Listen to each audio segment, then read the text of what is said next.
সিসিটিভির ফুটেজে দেখা যায় সোমবার রাত 9:08 সাদা রঙের একটি মাইক্রোবাসে আসা দুর্বৃত্তরা দুপচাচিয়া লোটো শোরুমের স্বত্বাধিকারী পিন্টু আকন্দকে অস্ত্রের মুখে অপহরণ করে। মাইক্রোবাসটি থেকে নেমে আসে 4 জন।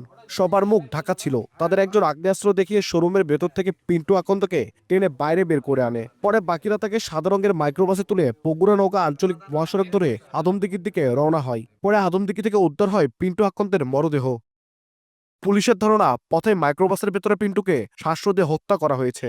পুলিশের উপস্থিতি টের পেয়ে শালগ্রাম এলাকায় মাইক্রোবাসটি ফেলে দুর্বৃত্তরা পালিয়ে যায়। তবে ঘটনাস্থল থেকে পুলিশ মাইক্রোবাসের চালক সানোয়ার ও এক সন্দেহভাজনকে আটক করা হয়েছে। ঘটনায় জড়িতদের দ্রুত শনাক্ত করে গ্রেপ্তারের দাবি নিহতের স্বজনদের। ভাই আমাকে এক চুল পরিমাণে কোনো কিছু বলে নাই, কেউ হুমকি। আমার ভাই সব কিছু শেয়ার করে আমার কাছে। পারিবারিক কোনো শত্রুতা নেই, আর ব্যবসায় তো কোনো শত্রুতা নেই। প্রশাসনের কাছে আমরা দাবি রাখছি এনার একটা সুষ্ঠু ব্যবস্থা। সঙ্গে সঙ্গে পুলিশ জানার পরে তৎক্ষণাৎ একজনকে গ্রেপ্তার করতে সক্ষম হয় এবং বাকি আসামিকেও গ্রেপ্তার করার তৎপরতা চালাচ্ছে প্রশাসন। পুলিশ বলছে আটক 2 জনকে জিজ্ঞাসাবাদ চলছে, তবে এখনো হত্যার কারণ নিশ্চিত হওয়া যায়নি। পিন্টুকে আমরা মৃত অবস্থায় পাই, তার মুখে কষ্টের লাগানো ছিল। আমরা মাইক্রো ড্রাইভারকে সাথে নিয়ে আসছি, ওনাকে আমরা জিজ্ঞাসাবাদ করছি। বাকি অন্যান্য কার্যক্রম চলমান আছে।